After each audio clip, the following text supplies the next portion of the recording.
You might be among 6 in 10 archaeologists and archaeologically interested people suffering from a condition known as projectile dysfunction. This condition this condition is more common than you Wait, think. do we need to throw the explicit rating on this now?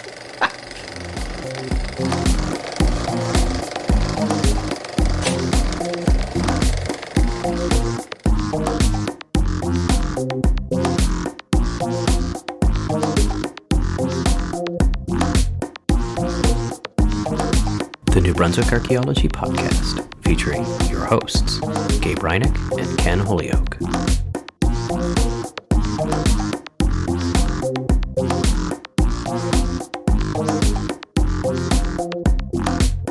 Welcome back to the New Brunswick Archaeology Podcast. I'm Gabe Reinick in Manchester, New Hampshire, and I'm joined, as I am every fortnight, by Ken Holyoke, who is looking particularly festive tonight in Lethbridge, Alberta. How are you, Ken? I'm very best, about the same as I was 5 minutes ago, but I've got a nice festive drink and a festive shirt on now. That's right. And so, listener, Ken is and Gabe has put on his red vest as well. Because it's actually pretty warm here, but I just my apartment I think is colder than the outside. It's pretty cold here actually. Oh, is it? Yeah. It was warm last week because we had a Chinook. Melted all the snow, and then now it's cold again. Oh, interesting. No, it was 54 degrees Fahrenheit, 1020 Kelvin, 16 Celsius today. I didn't know. No, that wouldn't be 16 Celsius, but it'd be probably 10 or 11 Celsius. Something like that. Oh wow, yeah. It was balmy. I was comfortable like this outside. Yeah. But Ken, would you care to describe to the listener the sweater that you're wearing? So, as I was explaining to Gabe, I in my Instagram feed, I had a number of different Christmas sweater options show up, but one that kept recurring was this. Last Christmas, I gave you your heart, Indiana Jones themed Christmas sweater that has the Temple of Doom, the gentleman from Temple of Doom performing the Kali Ma, and so he is wearing a Santa hat and holding the heart in his hand triumphantly, with lots of festive trees and everything and hearts all around him. It's pretty good, and I understand that you ordered this from a deeply dubious website, something like Temu, yeah, or something like that. Temu. And so yes, listener, I did actually click a link off of Instagram and then purchase something. This was almost 5 weeks ago, I think. And after I purchased it, I received notification that I had made a purchase. I was provided a link to a tracking number that did not exist. And then just yesterday, it appeared out of nowhere with the only thing in the bag. There was no receipts or anything, and the shipping label had nothing to do with the company that I ordered it from. So just shells inside shells, but it fits well and it looks great. So I've got a Christmas sweater now. So. And you really can't create the sound of his router exploding when he clicked on that. Between the malware that I gave my computer in the last episode and providing my credit card to somebody in like China or something, that I'm on a roll right now. Yeah, no, absolutely, and you're also feeling brave because I can see that you're enjoying an eggnog. I am. I've taken my lactase. This is legitimate eggnog. It's actually very good. It's extra creamy eggnog. What makes it extra creamy eggnog? I don't know. It says it's 6%. I don't know if that's just a normal eggnog percentage, if it's just a marketing gimmick, but I've been getting I bet it's more than 6% if you put rum in there. Well, yeah, but if you order, with 6% eggnog, I think that's GST free right now, isn't that? So I really don't quite understand how the rules are working. All I know is that I made the terrible mistake of going into NB Liquor the day of the... Oh, yeah. Beer got cheap real quick, eh? Yeah. No, and I didn't quite know what was going on, but I did wonder why the man in front of me was buying $1,500 worth of boxed wine. And then I realized what was going on. Yep. And so what rum do you usually add to your eggnog? You're more of a rum drinker than I am. Yeah, so I don't have many right now, but it's Appleton Signature. So Appleton is actually a very good rum for making cocktails. But that's Jamaican, am I right? Yes. I think so. Yeah, I'm pretty sure Appleton's Jamaican. I don't like Appleton for rum and Coke. and I don't like it for a mojito. Mojito, it's got to be Havana Club. Havana Club, okay. And that like the Havana Club 3-year, the white rum. And if you're going to do a rum and coke, you get the Havana Club in the black bottle. Like I think it's 5-year. It's a little bit darker. Ooh, it's excellent. Yeah. All right. And then if you're going to sip rum, you get El Dorado 12-year because it's basically like drinking whiskey. All right. For our American listener, you can just cut out the middleman and buy whiskey. That's what I would recommend. So, but and you know, you gotta, if you're gonna do a rum and eggnog, you gotta do it the right way, which is you put the rum in first, and then you're stirring while you're adding the eggnog, to avoid any separation issues, and then you gotta sprinkle a little nutmeg on the top to get the nutmeg is key, I think. Yeah, but so the last couple of years, I've been drinking the lactose-free. It's not the lactose-free. What is it? Non-dairy eggnog, which it tastes pretty good, but it creates a weird separation thing. I've never been able to.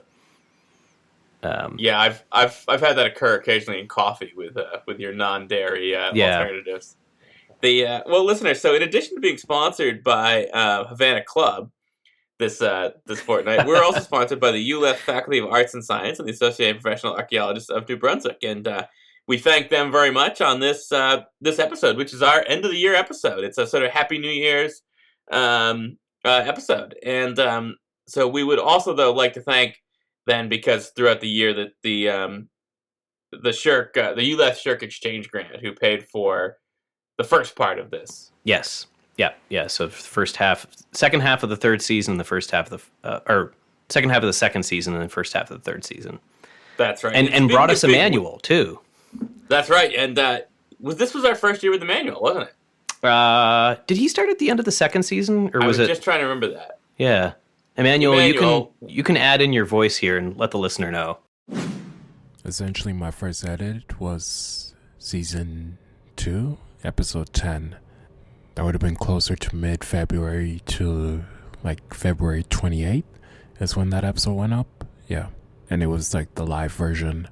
And I remember it was a lot to edit. Exactly. And just go ahead and read your CV in case anyone's looking for a producer. Exactly, yeah.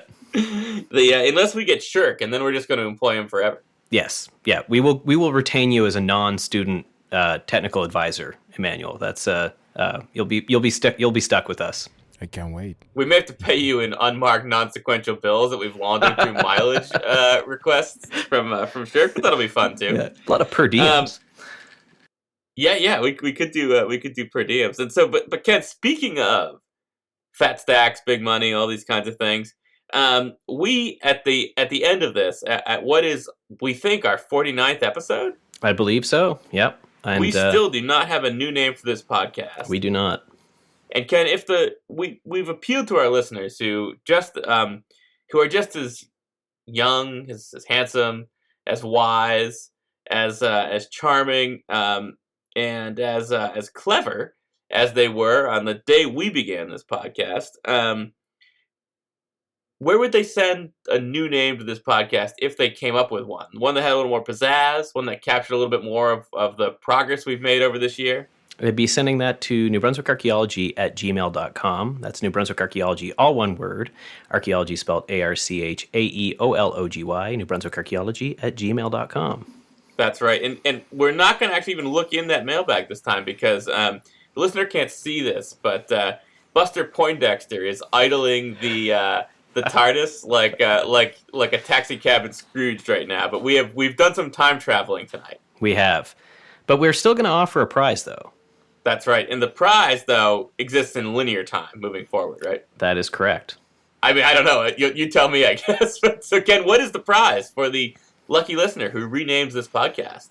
Well, have you been struggling with identifying whether that's a bipoint or a contracting stem?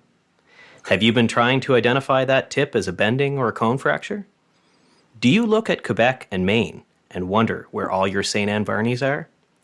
Well, Gabe, you might be among 6 in 10 archaeologists and archaeologically interested people suffering from a condition known as projectile dysfunction. This condition is more common than you think. Do we need to throw the explicit rating on this now? This condition is more common. Wait, so Ken, are you telling me it's hard or not hard to identify these? This condition is more common than you think and leaves those interested unable to perform basic chronocultural associations and typological classifications. There is hope, however, with a new product we're happy to endorse today called Legere Librum Max, a twice-daily prophylactic treatment that will ensure you too know what the difference is between a Stark or a Rossville, or perhaps whether you're looking at a Lavanna, Madison, or Nanticoke triangular point. Your ability to discern between collateral and parallel flaking, sinuous and serrated blade margins, and the types of notches will be vastly improved.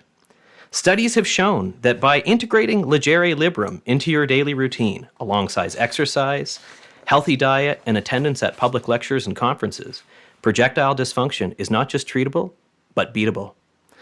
But that's why this fortnight on the New Brunswick Archaeology podcast, we're partnering with our colleagues at the Association of Professional Archaeologists of New Brunswick to bring you the kind of deal that will put the tang back in your bass and the flute on your Clovis. That's right, listener. If you come up with a new name for the New Brunswick Archaeology podcast, we will provide you with your first dose of Legere Librum absolutely free of charge.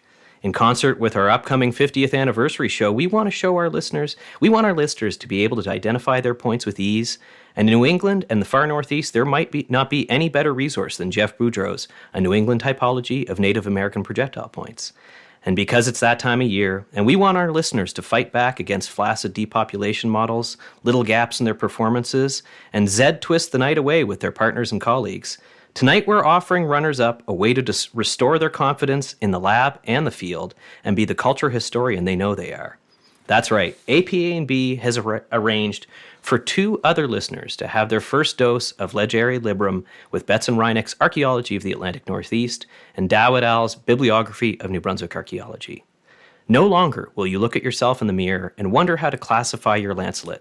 You can step out of the front door and share with the world you're back in that game, and that, my friends, is an agate basin style shouldered point.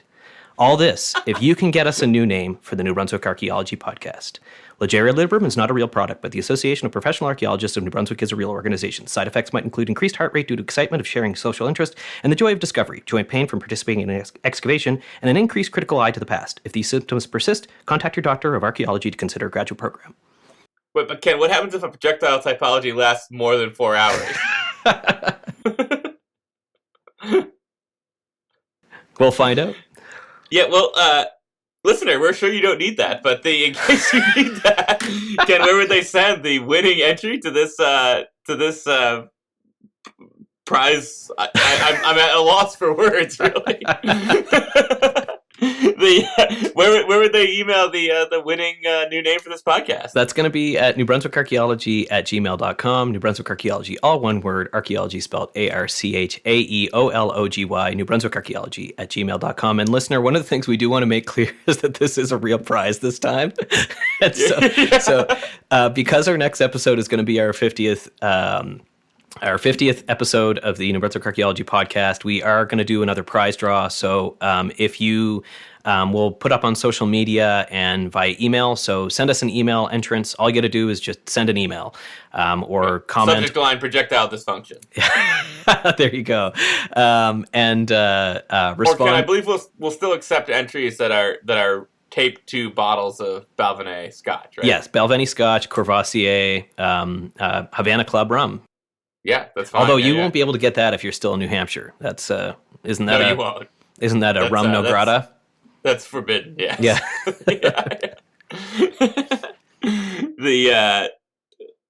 But yeah, no. We'll take pretty much any kind of entry. Yes, but this is a real prize. So we're gonna send you a copy of the New England Typology, and then the runners up will get a copy of either the Atlantic Archaeology, the Atlantic Northeast, or a copy of the Bibliography of New Brunswick Archaeology. Yeah, and that's going to depend on what we have just kind of in our stash, right? Exactly. Yeah. Excellent. Sounds good. And you know, if you're a Canadian listener, the one thing we can get in the United States that right now you can't get anything in Canada, but I understand that's going to change tomorrow morning. Is that you guys may have Havana Club rum, but you cannot get Boudreau's Typology shipped. It has to be hand delivered by yours truly and mailed from Fredericton. Exactly. Yeah. It has to be. Gabe has to have it sent to his apartment in New Hampshire, and then bring it across the border for us. It's true. Yeah. And to be clear, we're only getting them the handbook version. Yes. Yeah. This is the one that you could take with you in the field, or just. I don't know if I've ever seen the handbook version. Oh, it's quite nice. I mean, it's sort of the greatest hits, but it's a lovely book. Yeah. Yeah. So still very handy, and excellent images, but unless we get that shirt grant, I don't think we can get the full meal deal. No, I mean, if we get that shirt grant, who knows what's going to happen? But so Ken, I think that this brings us to, it's that you pointed out, it's kind of where your Spotify Wrapped for the archaeology world at the end of the year here, and so I don't use Spotify, as you know, but what was your Spotify Wrapped? Was it all T-Swift? Yeah, it was mostly the kids' music. Taylor Swift was number one again, and we went up in Taylor Swift listenership this year. So we got another custom message from Taylor Swift, and we were also in the top 0.1%, or 0.01%, of listeners worldwide of Taylor Swift. That seems kind of incredible given Taylor Swift's popularity. Exactly. And also, we were in the top 13% of Spotify users in the world, which is also kind of insane. Do you just constantly have music going in the house? What's the like we have music on all the time, right? So yeah. So that might be why. It's always T-Swift. it's often. I think the top two songs were Taylor Swift, and there's this song from the Trolls movie, the Trolls 3, that was. Ken, not only do I not know the song, I don't even know that the movie came out. I was unaware of Trolls and there's 3. three of them, Gabe. The first and the third one are actually pretty good. The second one's just terrible. But yeah. I like the idea that actually there really are only two Trolls movies, Trolls 1 and Trolls 3. Exactly. Hey. In the Trolls-averse, you really gotta go for A New Hope and Return of the Jedi. You're gonna get rid of the Empire Strikes Back in the middle. Yeah, no, I feel like this is like in high school. I had a friend who we thought in the dormitory we should release 5 groundhogs, each numbered 1, 2, 3, and 5. But so I think, Ken, what we're gonna kind of do is we're gonna do a bit of our year in review episode. Yeah. I think we're gonna go over some podcast highlights and some other achievements of our own, maybe stuff we kind of thought was exciting from the field. And Emanuel is also going to tune in here for a few minutes and give us some music recommendations for your listening pleasure. I suspect none of which are T-Swift, but I would be shocked if any of them are. But you never know. Yeah, but what did you just while we're on the subject, Ken? What did you personally listen to the most this year? I mean, T-Swift has ambient music. So it's really hard to parse. You told me Folklore was pretty good, right? Folklore? Yeah, so that album actually is pretty good. But I think my top song was from the National. I can't remember which one, but my Spotify account is the one the kids use. So the algorithm is just totally messed up. Like right now, the only song recommendations I get are for Christmas music. By T-Swift. Yeah. Actually, her Christmas album is awful. So as Christmas albums go, it is bad. Interesting. And did you see anyone play live this year? No, actually, I didn't see any live music this year. We went to a couple hockey games, right, which has kind of been an annual thing. So we saw the Leafs in Toronto in February, I believe, and then we saw the Flames. Their home opener actually this year for our anniversary in October. I thought you were going to say, and I was about to seem like I knew something about hockey, because you were going to say their home opener in, and I would know that home was wherever their home opener was. And do you know where it is? No, I don't. Calgary. Okay, it's Calgary, right. I had a hunch that it would have to be somewhere near there. Lethbridge has a WHL team, though, the Hurricanes. So we saw a Hurricanes game last year. Would have been in 2024, but we'll probably go to one over the holidays too. Pretty good hockey, like major junior hockey. So that's good. Yeah, good. What about you? But we've got. What did you take in musically? So probably kind of a highlight was sort of recency bias, I guess. But I saw Lucinda Williams play. Oh. a couple weeks ago in Portland. Oh, that'd be really good. It was very good. Pretty small venue. I was at the State, which some of our listeners may know was a porno theater. It's not a porno theater anymore, but still kind of retains a certain je ne sais quoi. Yeah. And so Lucinda Williams has had a stroke, okay? Oh, really? And so her mobility is off, but you would not know it to listen to her. She sounds like Lucinda Williams. Excellent. And she was very, very good. I went to Harvest. That was fun. I saw Jim Cuddy. So I guess I don't know if that's Blue or Rodeo, but whatever that is. And I suspect I saw some stuff earlier in the year that I can't remember because as you know like I said, it's the recency bias, right? Of what did I see earlier in the year? Yeah, thinking about what we did in the spring is a little bit difficult, but yeah, that's the day drinking. Yeah. But no, yeah, I saw some good stuff. But we had some. We also did. We had a live event in the spring. We did. Yeah, some people came out to our show. That's right. And they said, yeah, Gabe had a stroke, but he still seems fine. Yeah, they are shorter in person than I thought they'd be. I tell you, Ken, there's nothing quite as embarrassing as asking the barwoman at Pickeroons if we could get lifters for the bar stools. Yeah, exactly. Once we realized people were actually going to come. Yeah. But that was pretty fun. That was very fun, actually. Yeah. So that was back in February, and yeah, we're definitely, that is a goal of ours to do another live show because that was a ton of fun. But yeah, that was definitely a highlight for me. That was. Oh, me too. I'm not a performer by any means, but it was pretty cool to like it. I was actually, I will say, I was pleasantly surprised it worked, and even more pleased that people showed up. So yes. So for those of you who are listening right now that were at the show, it's hard to express how much we appreciated you coming out. That was really neat for us, but it was also a ton of fun. So thank you for being there. Yeah, and I think for me, Ken, one of the things that kind of started was this realization that, as we mentioned in the last fortnight, that we've got kind of an exciting community in Northeast Archaeology right now. Yeah. And it really feels like there's a lot going on, and it's nice to feel like you're part of a community. Yep. And so, for me, that was an example of that. Honestly, ESAF this year was an example of that for me. Yeah, that sounds like it was a lot of fun. The launch for Dave's book, that was one of them. Yep. But just kind of this idea that there are a lot of people that are interested in Northeast Archaeology, and we're all having a pretty good time. Yeah. I think that's like something that has become pretty clear is that there's a group, like we've talked about it a couple times. We've got a text message conversation with a bunch of people that are, colleagues and friends, and I think that's. Like, I don't know if that's existed in Northeast. I mean, obviously, a text message conversation wasn't a thing 30 years ago, but even the people that were collaborating frequently back in the day, I don't think had the same kind of ability to connect with one another that we do now. And I think we do a good job of that. Is kind of everybody sort of knows what everybody's doing a little bit better than maybe what they did before. I think that's true, and that may be one of the advantages of that. Maybe one of the only advantages of technology, I guess. Yes. Yeah. So. We won't be on Blue Sky, but we'll keep our Northeast text message conversation. Exactly. But Ken, so we talked a little bit of a community, but would you like to also discuss how we crushed the competition?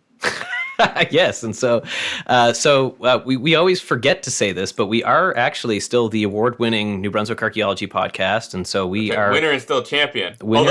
Champion. The belt is ours. Curious, pardon me?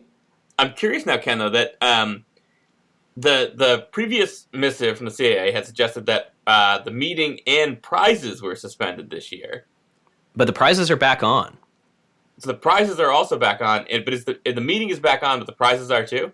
Yes, that's my understanding. Is that it is it sounds like it'll be a full meeting, and so for the listener, the Canadian Archaeological Association will be holding an annual meeting now, and that'll be the dates are not announced yet, right. But it'll be in St. John's, Newfoundland. But there also will be another a foundational conference actually this year. The Canadian Cultural Resources Association will be hosting their first meeting, and that is, so I get the dates right here, March 15th in Toronto at the Toronto Airport Marriott Hotel. And so, listener, if you are somebody in the CRM industry who's interested in the Canadian Cultural Resources Association, let us know. Send an email, newbrunswickarchaeology@gmail.com, and I'd be happy to forward along the information. CCRA is also on, they are on Instagram, and I believe, they're on Facebook and Instagram. So look up Canadian Cultural Resources Association. They also have an email address now, CanadianCRAssociation@gmail.com. Cool. So, Ken, you're more involved in this than I am, and is that sort of thing, like, can text go to that? Yeah, so it's open to everybody, cool. But the purpose of the association is that basically they're trying to build a network of CRM firms, and what they're looking for is everything from large firms to participate to owner-operator, mom and pop shop, like single archaeologists, basically. And so the idea is that actually, Ken, we're doing a different episode for single archaeologists. Now that we've solved projectile dysfunction, are you a single archaeologist? Show a little leg with the New Brunswick Archaeology Podcast. Exactly. Yeah. So March 15th at the Toronto Airport Marriott Hotel, and so registration is now open. They've got a room rate for the hotel, and it's a one-day conference. Quite a good room rate, if I recall, right? It's pretty modestly priced. Yeah. So let's see, not like here. ESAF prices, but not Toronto prices either. Yeah, so it's pretty fair. Like, it's $180 a night, which for a Toronto hotel, it's out at the airport. So if you want to get into the city, you'll take the train in. But it's 19 American dollars. Yeah, exactly. Yeah, rapidly becoming that. But it's $125 to register for the early bird. So I would encourage anybody who's interested to take that on, and we will also, as information comes out about the CAA conference, we'll also update that as well. And so, that's right. To get back to the initial point, though, yes, we are the current winners of the Public Archaeology Public Communications Award for professional something. I can't remember what the full title was, but there's two of them. Yeah, I believe, I think the award is colloquially referred to as Winner of Canadian Archaeology. Exactly. Yeah. Yeah. Oh, they do they've updated the dates for the St. John's CAA on the website. It's April 30th to May 4th, okay. and more to come. So great. Okay. Yeah. And I think, Ken, we're not going to be at that. You're going to be at the CRM one. Yes. Yeah. I am still figuring out my life. Yeah. I probably will not make it to St. John's this year. I tapped out my my conference attendance, and I think for me, because of my position, the CCRA thing I think is really important that I get to. Plus, I've got some research stuff I got to get geared up for, and I don't think I can head to St. John's at the end of April. It was a lot of fun last time we were there, but yeah. Yeah, well, it was a lot of fun last time. I remember circling it in an airplane. Yeah, you never got there, did you? I did not. You guys had the proxy conference at the Newark Airport. We did, yes. Yeah. So we won the Public Communications Award, and that was pretty exciting from the CAA. So thanks very much to them and to our nominators. We also hit 10,000 listeners, Ken. We did, yeah, and we're actually. So we hit 10,000 listeners in August, and we are now sitting at on RSS at around 13,300 listens. But what's really interesting is over 40% of those have come in the last 6 months, which is incredibly cool. So totally bonkers. Pardon me? It's totally bonkers. I mean, we had no idea. I think this is way beyond what we imagined we might possibly reach. Yeah, I think we initially thought if we hit 1,000 listens, yes, that would be a feat in and of itself. Yeah, I mean, I sort of thought we were creating like audio for teaching someday. Yeah, but then people actually tune in still kind of blows my mind. And we get 10 to 15 pity listens from our family, and then they'd remember that like they hear us enough, and yes, exactly. I was explaining to Carolyn my prize read today, and she said, what are you talking about? And I was like, the prize read we do in the shows. You think, oh, yeah, that's right. So the trick is kind of, if you live far enough apart, you'll run out of podcasts in between driving just to see one another. There you go. So that's the ticket. And so, but they and one of the things that sort of probably we think sparked some of that growth was we had some media, which is exciting. Yeah, so we were able to. I was down in New Brunswick in, I believe it was August, wasn't it? Yeah. Yeah, that sounds right. We had an interview with CBC, and so we can't thank them enough for basically reaching out to us and highlighting the work that we're doing and highlighting the podcast. And we saw direct growth out of that interview, basically, right? And so that ended up on TV. There was an internet article, and it was on CBC Radio, and we saw a huge spike in listenership, which was really cool. And a bunch of those people have stuck around as well, right? Like we can see, there's 221 followers on Apple Podcasts. I was gonna say, give us some of these numbers here. Yeah, so 221 followers on Apple Podcasts, 76 subscribers on YouTube. There have been over 166 hours of content watched and 1,200 views on YouTube. And on Apple Podcast, 1,600... And frankly, on our third episode, you can get to 166 hours content just on the third episode. Exactly. And on Apple Podcasts, you guys have streamed 1,600 hours of content since the beginning of the podcast, which is pretty incredible. Like that's a large number. It's no two ways about that. It's a large number. So one quirk that I picked up, though, in the YouTube stats is, and I actually kind of wonder if some of this might be the class that I'm teaching, but also like the prevalence of this documentary in anthropology classes. Yeah. Is we have an episode titled Anka's Big Mocha, and this is a classic anthropological documentary, basically like how you explain like big men and gifting societies and feasting gifting societies, but this that one episode has had 252 views on YouTube, but they only average about 2 minutes of watching. So I think the average is around 75 for the other ones. So I suspect probably what's happened is we've had somewhere over 150 anthropology students unhappily look us up and be like, this is not what I was looking for. So I think, Ken, though, that means that we should get why don't we do it in the road? Is that the T-shirt that Anka is wearing in that? Yes, we should. Am I correct about that? He does. I do remember he's got a really funny T-shirt at one point, and that does sound right.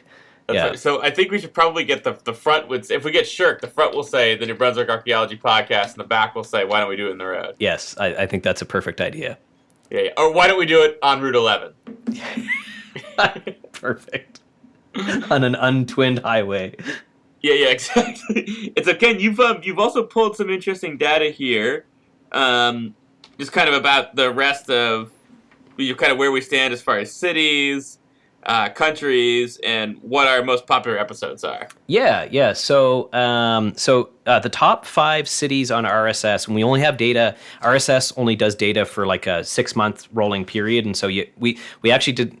We don't have stats early on in the show from RSS because we didn't realize that they just erase analytic data apparently after X number of months. But so what you can see in the last 6 months is the top 5 cities on RSS are Fredericton, St. John, Moncton, all in New Brunswick, Montreal in Quebec, and Dieppe, which they're listing as a separate city from Moncton. And I don't know if, is it officially its own city now? That's very much a Ken rather than a Gabe question. Yeah. But we surely have a listener who knows the answer to this. So yeah, if a listener could write in and explain, first of all, if the listener could write in and explain how Moncton is still called Moncton, I'd be very interested in that. So the thing is, why don't they just go back to the Bend? That's a great name for a city. It is, yeah. Or a blues band. Yeah. But yeah, so I've never really understood Moncton, Dieppe, Riverside. It's all kind of bewildering to me. Riverview, sorry. Yeah. yeah. So anyway, or DP as my wife once called it. She was explaining to me she was on the highway and she'd be there soon because she's in DP, and I was like, But where's that? where the hell were you that you would be there soon from DP? We were working at the Moncton Airport actually at that time. Oh, which is in okay. DP. I imagined she was going to be in Fredericton. I was like, that's a long drive, and you should tell her to make sure she has at least half a tank of gas. Yeah. But we do have some all-time stats from Apple. So our total plays on Apple are 12,300. So that so the numbers That's our from biggest platform. Yeah. But what you can see is that RSS uses these really conservative streaming numbers because YouTube has 1,200 and Apple has 12,300, which is more than the 13,300. Right. And that doesn't include Spotify, which I don't know how to access our data on Spotify. But if you're listening and you do know, let me know, and we can pull some analytics from them. But the top 5 all time on Apple: Halifax, Toronto, Fredericton, Montreal, and St. John. Our top 5 American cities are New York, Hartford, Worcester. How do you pronounce that? Worcester. Yeah. And I will say, I have no idea who could be listening to us in Worcester. Boston, Chicago, and then Nadine, Manchester is number 6. So that's great. If you're a Worcester listener and want to write in, that would be great. I'd be very curious to know who's listening in Worcester. Yeah. That's great. And I was distressed to learn that of our top 5 episodes, season 1, episode 1 is still number 1. It remains number 1, undefeated. Yeah, because that's too bad. Because I think it's what social scientists refer to as awful. It also, I suspect, is what may have. I think it keeps people from engaging in the show potentially. Although we have for a long time talked about getting rid of it and posting like a preview of the show, and we've just never gotten around to doing that. No, I mean because we barely get the fortnightly ones up on time. That's correct. Yeah. So. But so go through the rest of these though. So season 1, episodes 1, 2, 3, and 4. So the second one is a history of New Brunswick archaeology. Third is about Paleo-Indian groups. Episode 4 is the archaic. But our 5th most listened to episode, and we have to thank Lucia Snyderman for her excellent contribution in season 2, episode 2. Well, this is awkward. So our multidisciplinary approach in that episode has captured an audience and has actually moved past the Gemseg episode as the 5th most listened to. No kidding. Okay, congratulations, Lucia. That was a fun episode. That was a very fun episode. Yeah, it had biology, it had large birds, it had folk music, it had really something for everybody, I think. And Emanuel, just do the listener a favor and play the Great Auk right now. Just throw it in. We're gonna pause for a couple seconds. Beautiful. It's like music. Thank you, Emanuel.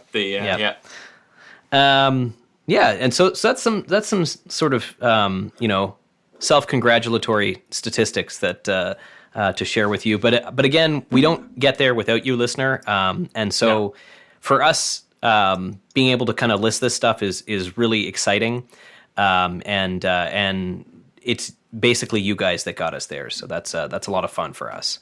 No, I mean it is absolutely you all who got us there because Ken and I can each only listen once. Exactly. So Ken, just while we're congratulating ourselves, what are you proud of from 2024? What went well? Well, I got my extension of probation, which was a big thing. Good. Do you have a probation officer? I believe it's the dean. Yeah. So, yeah. Okay. So what does that mean for the listener? So at the University of Lethbridge, when you start, you're on a probationary contract. And for those of you who are pursuing a career in academia and at some point want to purchase a house, while you perhaps when you get that job, one of the things the bank will not recognize, despite most university professor contracts having this line in them, is that you are a permanent employee, but you are on a probationary contract, which means that you you don't have tenure when you land there, and if you don't get tenure, that your job disappears. But you probably actually have more job security than most people. For some reason, they don't do a stress test for somebody who just has a job at like anywhere in the private sector that you could get laid off at any time. But when you have probationary in your letter of offer, this becomes a real big problem with the banks. But basically, the first 2 years that you're at the university here, you're on, I don't know, double secret probation or something. Right. Yes, I think that's what it's called. Yeah, and you after my first year, I put in basically an application and say, this is what I've done since I've landed here. Extend my contract out until I'm up for tenure. And so my next big milestone will be going up for tenure in a couple of academic years. So that is on the horizon, something I got to work towards, and hopefully that goes smoothly. But so far so good. So far so good. Yeah. So what else? And other stuff. It's been a big year. Pardon me? It's been a big year for you, I think. Yeah, so you and I got a publication out in the SA Archaeological Record, which was really exciting. That was on the podcast. Yes, very. Yep. Did some conference posters with students, which was great. So Emanuel has a publication to his name with us, and Kiana Barron, who helped me out in the lab this past spring. She and I did a poster for the CAAs, and published an article for my thesis. It's in the Papers in Honor of Dave Black. So, and with Gabe and Matt Betts, we co-edited that paper, that volume with, is it 17 papers? Oh, I was worried. So that's going to be one of my accomplishments too, but I don't remember how many papers it is. I've moved all my stuff on my shelves, so I don't know where my Northeast anthros are right now. Yeah, but we'll get back to that. Totally bewildered right now. Yeah. I just submitted a paper last week, which is great. Another big piece, and then of course the big thing was the bibliography of New Brunswick archaeology, which is a passion project, I think, for all. Trevor was the lead on this. But for Gabe and I, this has been a long time coming, and a couple people whose friendship and camaraderie I cherish, and a project that I think we were all really thrilled to be part of, and are very proud of. So that was pretty exciting. That was neat and it was great to be at a book launch where I did not have to take a call from a lawyer. So that was to deal with a probationary appointment situation. Exactly. Yeah, exactly.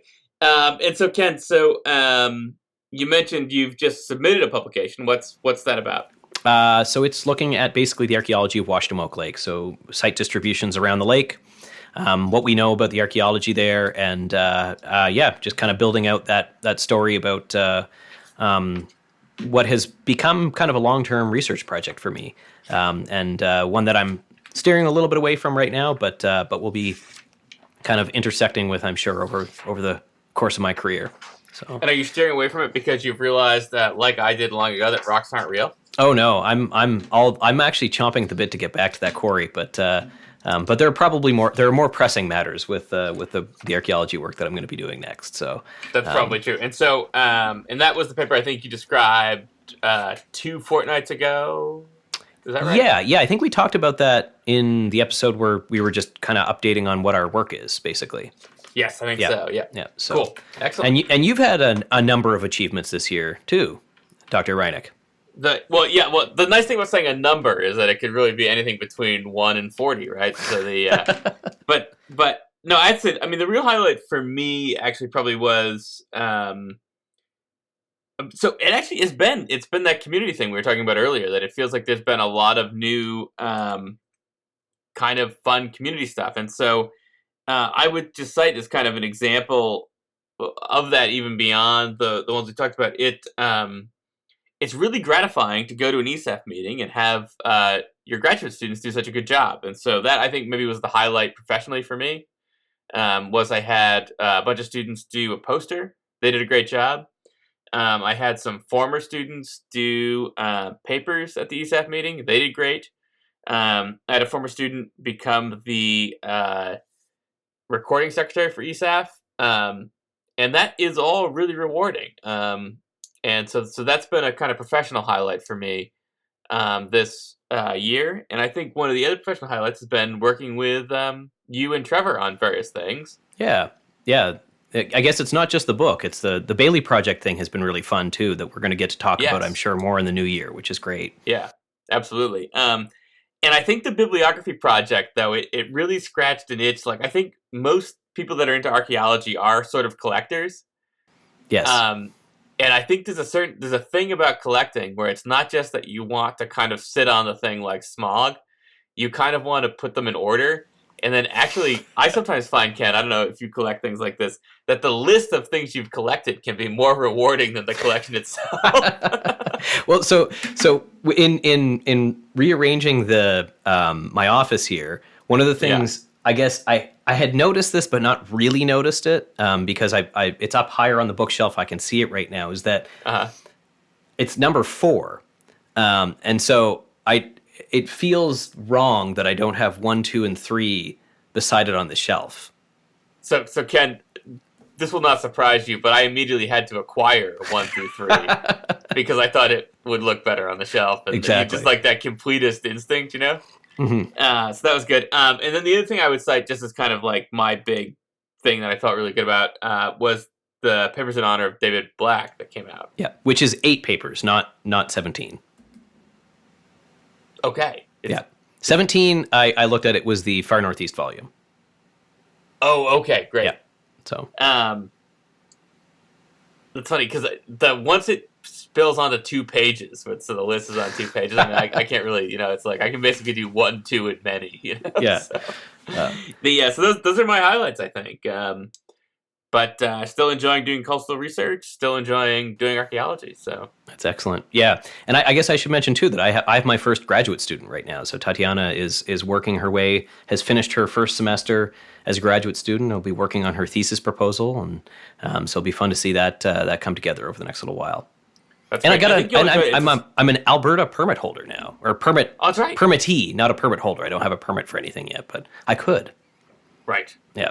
You're what if someone spoke normal English they would call permissible, but for some reason they always call permittable. Permittable, yeah, which I think is an interesting turn of phrase. But no, I think you'll enjoy that. The grad students have been, in my experience, a lot of fun, and you learn more from them than they do from you, probably. So yeah.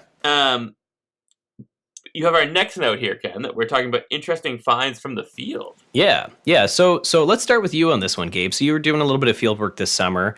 And did anything? I mean, I know that a lot of what you're seeing on the coastal in the coastal setting is not all exciting news. But was there something? Was there a particular site, feature, find, or maybe a conversation you had in the field that struck you as particularly important that you wanted to share with the listener?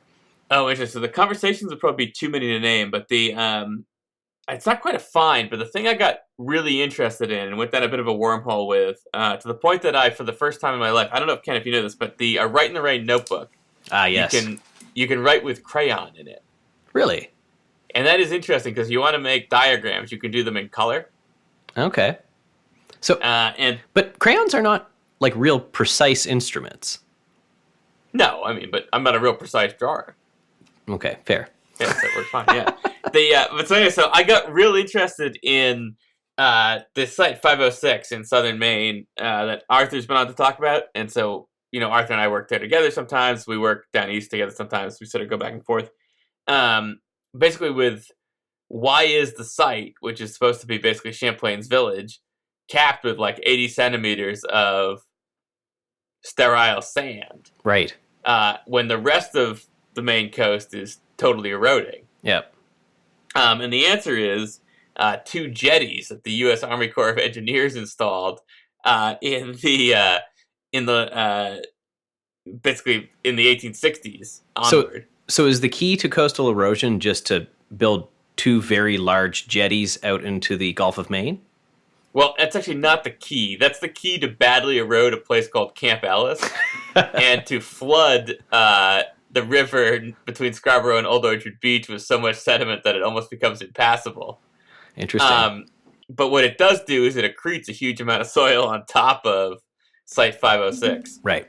To the point that it actually gains about 3 feet. It's gained about 3 feet of shoreline in the last, I should know, it's been 10 or some years. Oh, wow. In like that short of a time frame.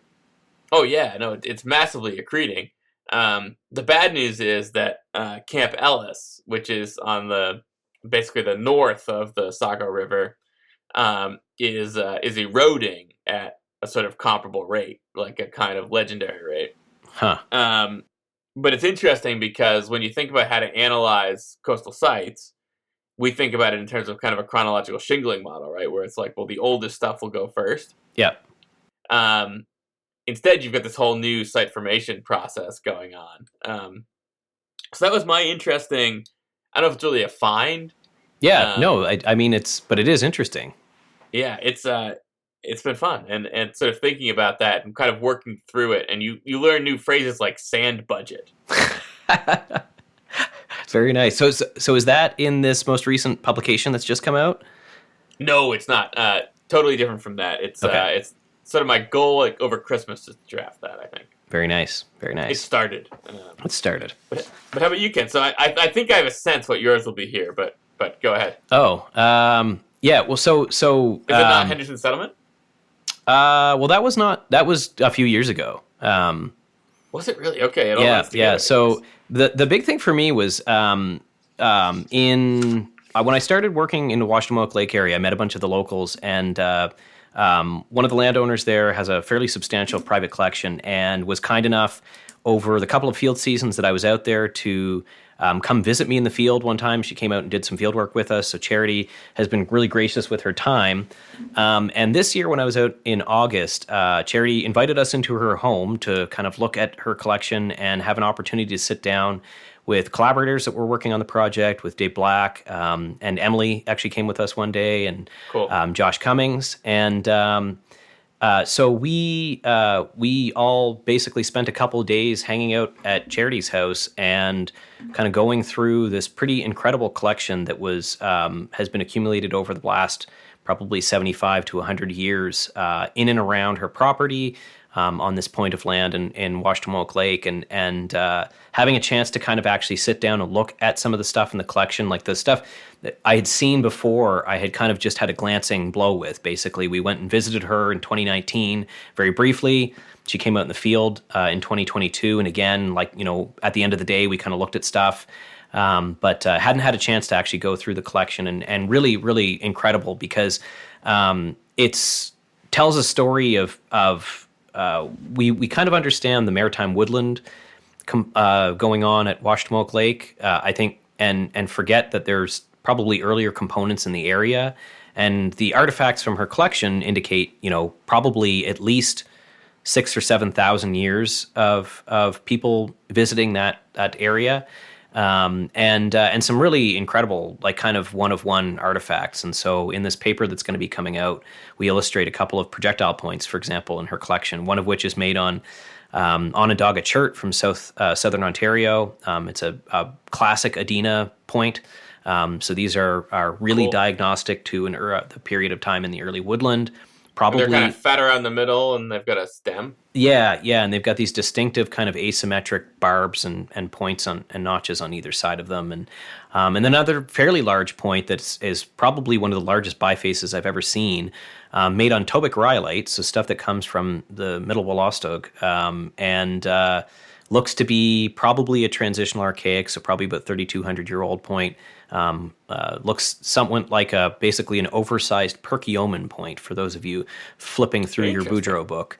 And Which they could win. yeah, which they could win.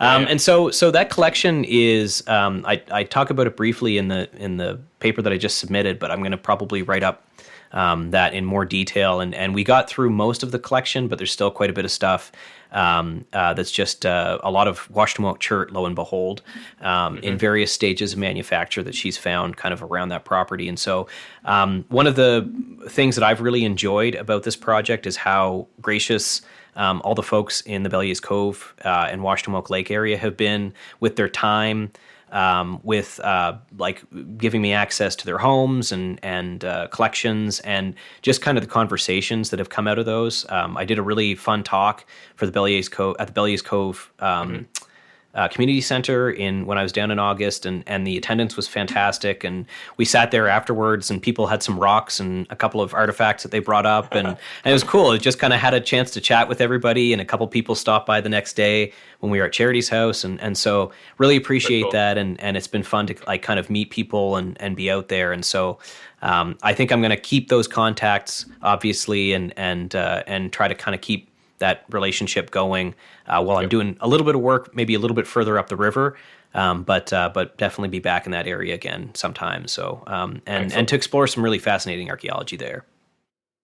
Well, that sounds great. I mean, it's that's kind of a fun thing. You're really expanding on what we know about not just the lower Westic, but really about regional lithics. Yeah. So it's kind of fun to sort of build out.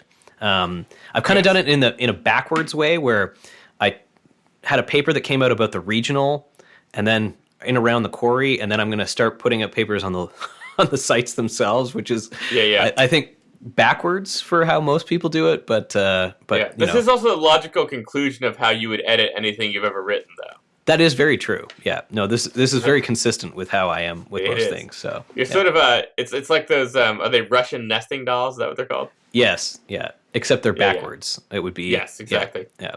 You flip them out. Yeah. Cool. That's great. So Ken, you've listed here a series of what I gather are what you think were the most exciting archaeological discoveries this year, and so. I confess, I'm so northeast centric that I thought what you just described was the most exciting world archaeology discovery.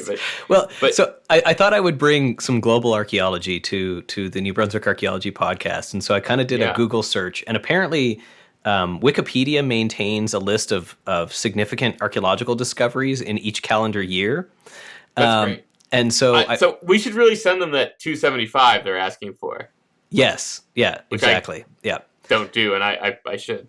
I actually have done it a couple of years in a row. I sent them $20 a few years ago. I've done that once, but I've never done, like, I don't consistently do it. Yeah, but yeah. So resource. I picked out two that struck me as just one of them, which is kind of cool. And the other one, which I thought was kind of funny. And so we'll start with the kind of funny one. So it's that researchers at Çatalhöyük, and for the listener who's not familiar with what Çatalhöyük is, it's basically this really significant Neolithic site that was occupied between around 9,500 and 8,000 years ago, and is one of these kind of cradle of civilization, Neolithic revolution, kind of, forager to farmer transition world sites, right? And like houses with doors on the roof. It's got Ian Hodder wandering around. They built a structure over the thing. Yeah, clay. What is the whole thing about the clays? They are. It's something to do with. Fertility. No. To return to our entanglements. That's Hodder's thing, isn't it? Entanglements with the clay. Is that what his book was called? He had a book out recently. It was called something like that. Yeah, I think it's called, his book, it was Entangled, but I think he's had books since then. But either way, at Çatalhöyük this year, they found a piece of bread, and it is the world's oldest bread now. It dates to 6800 BCE, so that's around 8,800 years ago. This is believed to be the world's oldest known bread. It was uncooked and fermented, and so I actually think it might be best thought of as the first sourdough starter. It was found in a destroyed oven structure, and in a couple of different articles that I found... Unlike cooked and fermented, which is how I found Ken one July 2nd after a particularly wild... I think that was our friend's bachelor party, wasn't it? That was. In the Mecan 266 or 66 area, depending upon which article you read, archaeologists also found wheat, barley, pea seeds, and a round spongy residue. It doesn't go into details about it. I also couldn't find a peer-reviewed article on it. It looks like it was something that maybe the Turkish state archaeologists had done some work there. There's an article on CNN that we'll link in the show notes if you're interested in reading about the world's oldest bread. Cool. And then... But also we've had the world's oldest cave paintings, I see. Yeah, and so this is actually interesting because it pushes back the chronology of human art. And that is that previously the cave paintings in Europe were thought to be they dated around somewhere between 30 and 35,000 years old, like Lascaux and other places like that. Yep. And so these are a series of cave paintings found in Sulawesi, so in Indonesia, basically. And I have to say, Ken, if it shows 3 people around a wild pig, that suggests to me that that wild pig was not about to have a good day. No, I don't think it was. That was going to be prehistoric bacon, I think. Yeah, and for anybody who's familiar with like Southeast Asia and that pigs are very important in terms of like human migration throughout the Oceania, basically. And That's anyway, a plug so for your course, isn't it? yeah, You're exactly. That. Yeah, so this is what caught my eye.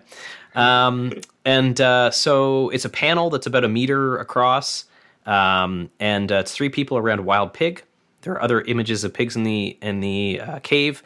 They used a technique called uranium series dating, uranium series dating, which it sounds like it doesn't date the rock art itself, but it basically dates the calcium deposits that are building up over top of it because it's presumably in a limestone cave. And so as that accretes over top of it, you date that stuff and you assume that what's underneath of it is older. And so it dated to 51,200 years ago. Cool. That's in an article in Nature by Adi Agus Octavania. And it's called Narrative Cave Art in Indonesia by 51,200 years ago. And so which is wild. I mean, that's really old. That is very old. That's, you're talking about anatomically modern humans haven't been hanging out for a real long time at that point. Well, they kind of have like 200,000, right? Is it 200,000? Yeah, I think so. Yeah, maybe I'm thinking about the end of the Neanderthals. So yeah, that's much closer. So I mean, there could still be, I think, Neanderthals wandering around not long before that. But you pull up this timeline, Ken. But I always think of anatomically modern humans as being 200,000 years. The listener will know that most of my understanding of human evolution was from a summer of cramming this by watching every documentary I get my hands on because I had to teach it. You know what I was thinking about? So yes, so they in Ethiopia date to between about 230 and 196,000 years ago, and upwards of between 260 and 315,000 years ago. But it's their spread into Eurasia that occurs around 100,000 to 30,000 years ago. So it's great. What I was thinking of is when anatomically modern humans spread out of Africa. Right. So, yeah. And what's the date on Neanderthal? What's the last Neanderthal? Just to again, folks, sponsor Wikipedia because they're funding this research project I'm doing right now. Send them $2.75. Because I've been listening lately that apparently that some of the stuff we think about ritual behavior with Neanderthals is not as conclusive as I'd always read it was. Because I feel, there's substantial overlap, I think, with anatomically modern humans. Yeah, so they split sometime between 315 and 800,000 years ago. The earliest date to 430, but it's not clear. And 130,000 years ago is kind of a time frame for... Is that the latest? No, they lived in Eurasia until about 40,000 years ago. Okay, so there would overlap a little bit with this. Yeah. Cool. There you go. All right. There, folks. A little paleoanthropology our archaeology podcast. So yeah, absolutely. I think we've just cross-listed. We're gonna definitely pick up some evolutionary anthropologists here on the or evolutionary our nuanced understanding of this. I think exactly. But listener, we may not always be nuanced about things, but someone who is our producer. Exactly. And so we're going to turn things over to Emanuel for a few minutes to give you some audio recommendations for your holiday season. We won't bore you with the details, but we've been doing some work on fair dealing. And so if you're one of the listeners who listens to this podcast when it first comes out, you may be able to hear this before we have to remove this entire segment because we misunderstood fair dealing, and we were not allowed to play the audio that you're about to hear. But we're fairly confident that we're certainly on morally sound ground. Yes, we are on morally sound grounds, and we are also... And we think we're on legally sound ground. Yes, and we have reviewed the legal parameters. We've also spoken to an expert in this at my university, and in agreement, who is in agreement with basically the way that we are presenting this and the way it works in Canadian copyright law, at least. So for Americans, you may be alarmed, but in Canadian copyright law, they favor the educator, actually, and the listener over the producer. And so, Ken, if someone would want to sponsor our legal defense fund, where would they email that money to? They would send that money to. Well, we should set up maybe a go. What is the? Isn't there? What's the company that you can like click the button and like send them money or something? It's not GoFundMe. It's something else. I'm not sure. Anyway, we'll link it on NewBrunswickArchaeology.com. The legal defense fund. That's right. Okay. So take it away, Emanuel, and we'll see you again in a few minutes here. Hey, it's your producer Emanuel, and here today I got a little something special for you, a holiday exclusive for those star fans of the New Brunswick Archaeology podcast. But before we start, I want to talk about myself a little bit. Besides podcast production, I do music production, composition, and I do video editing. So you could say I'm a creative individual. One of my main strengths is beat production and mixing, of course. This is how you're hearing me talk right now, you know? I'm a big fan of music and all creation. My favorite genres are hip-hop, jazz, rhythm and blues, aka R&B. People do say I have a unique taste in music, and, I'm going to show it today. And I have a top 4 songs I would recommend for those that are practicing archaeologists. And, of course, anyone else that's not in archaeology is welcome to listen to. Everybody's welcome. First, let me ask you a question. Have you ever wondered space? Wondered how to explore and just what's out there? When I was young, I used to play a lot of Zelda, Metroid, any game that involves exploration, Tomb Raider, and all that. Just finding ancient artifacts into different lands, exploring like the world essentially. And just trying to survive, In other words, I actually considered being an archaeologist when I was younger. It was definitely one of my career choices because it seemed so cool. So I kind of have a sentimental look back at it. It's very nostalgic to me. So, and this list of songs are just 4 songs that enhances that exploration. And now let me ask you another question, right? If archaeology is involved exploring and studying the past, what place is more ancient than space itself? Think about it. And our first song of the menu is Objects by Fat John.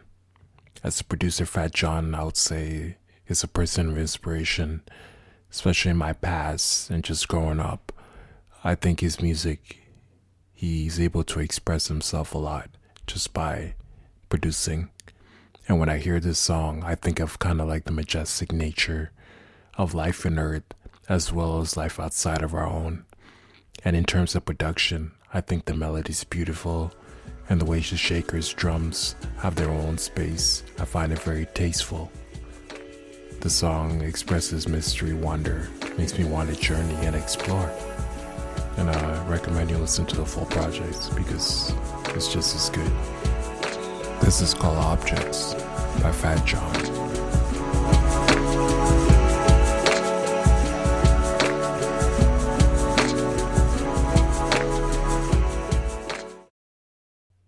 On the next song in the menu, it's Transient Touch by Monty Freeze featuring Valeria. I'm kind of cheating a little bit, right? Because this song is one I produced, and I made the beat from scratch, and I had a singer on. Her name is Valeria. She kills it on this track, so I just, in case we get a lawsuit and just like have to go to court, we don't have to argue for 4 tracks. We can argue for 3, Yeah. The main idea of this song is I really wanted to express the feeling of loss into space. Just the idea of sending a message to your family and not knowing if you're ever going to go back to them, which is kind of like the key idea. You could say this track was heavily inspired by Interstellar. So. That's right, you don't wanna be alone, I guess. You just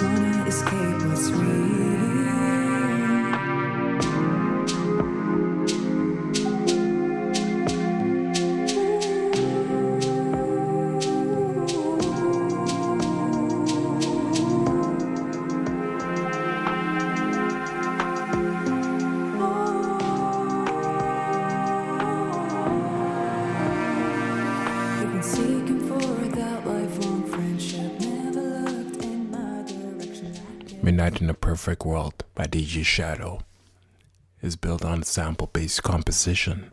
In other words, it's a song created by chopping up and resampling other tracks. It falls into the hip-hop genre, but also belongs in the plunderphonic style, which involves reworking existing musical works into something new and creative. I love the haunting, the melancholy vocals in this track. There's something about it that makes you feel somber, yet hopeful at the same time. It's unique and probably unlike any other thing you've heard. So, this is Midnight in a Perfect World by DJ Shadow.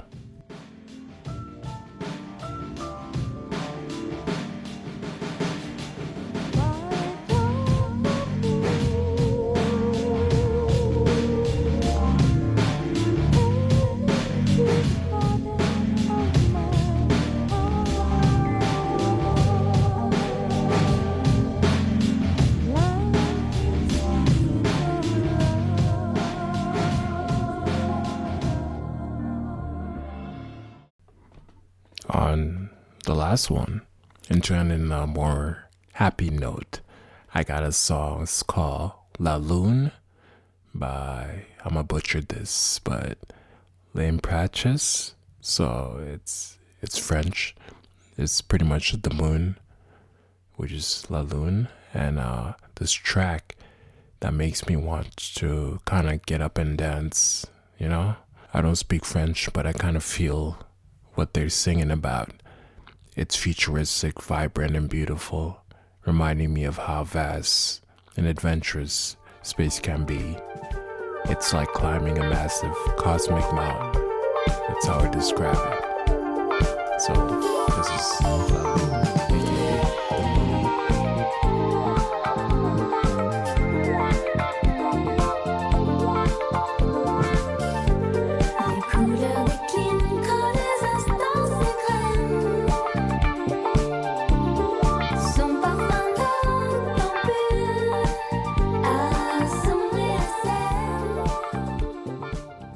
So there you have it. These are 4 songs I would explore the ancient ruins with, you know? Hope you're pleased with my amazing vocals. And, you know, I'll probably catch you till next time where I do something similar like this in the future. So, thanks Ken and Gabe. We'll bring it back to you. Peace. Well, thanks for that, Emanuel. We appreciate your sharing a little culture with the listener. These are a depth of, I think, recordings, Ken, that I'm fairly comfortable saying we would not have been able to share. Probably not. No. And not even one T Swift track. I don't think so. And we might be. We could be eating our words, Gabe. It'd be funny if it was all T Swift tracks.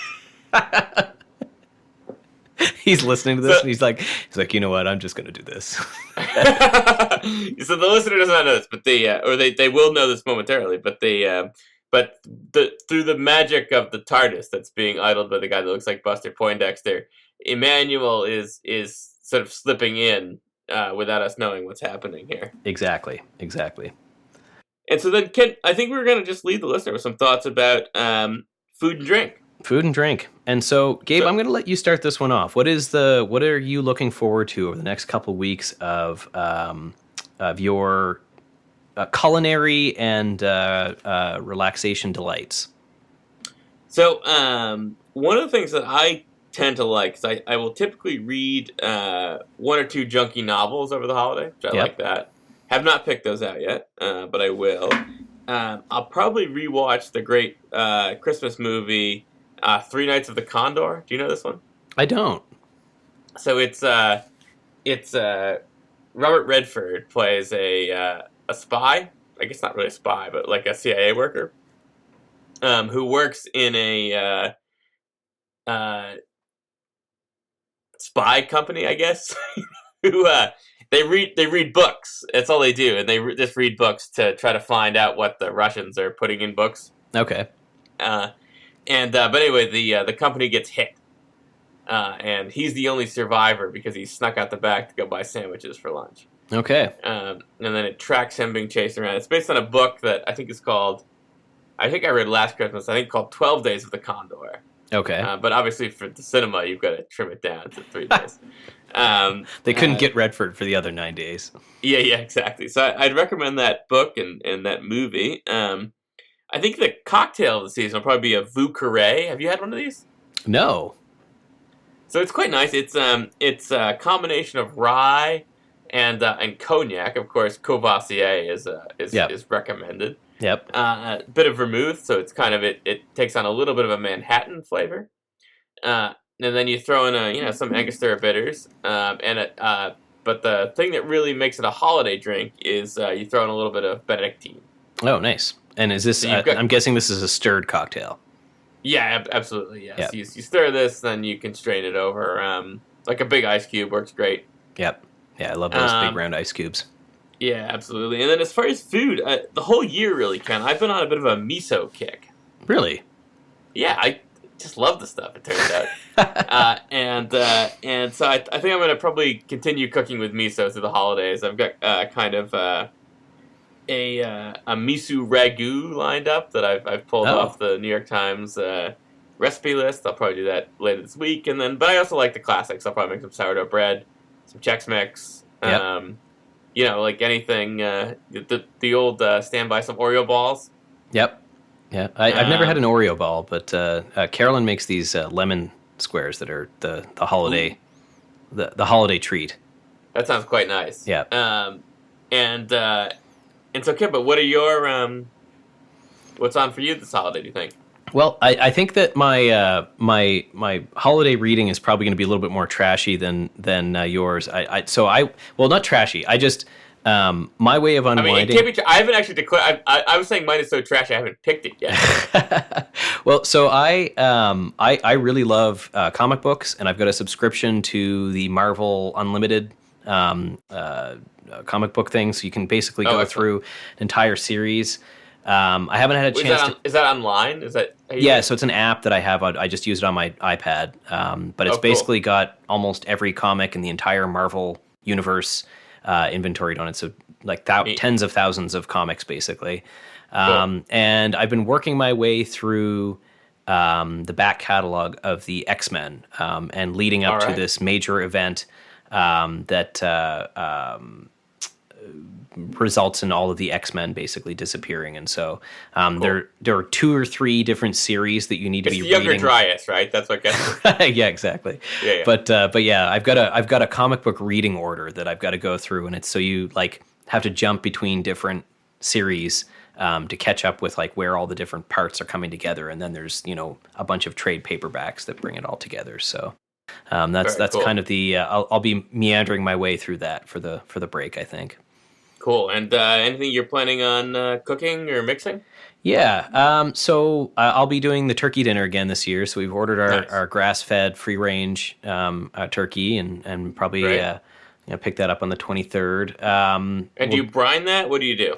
No, I do basically an herb and butter mix where I kind of cut the skin and I rub it over the so get the butter. I think we have an episode about wrapping it in bacon. Is and then good? So I butter underneath the skin itself, stuff the stuffing in the bird, and then cover the whole thing in bacon, basically. So it's nicely so you get both delicious turkey infused bacon and a very very beautifully browned and very juicy turkey at the end of it. So all right, yeah.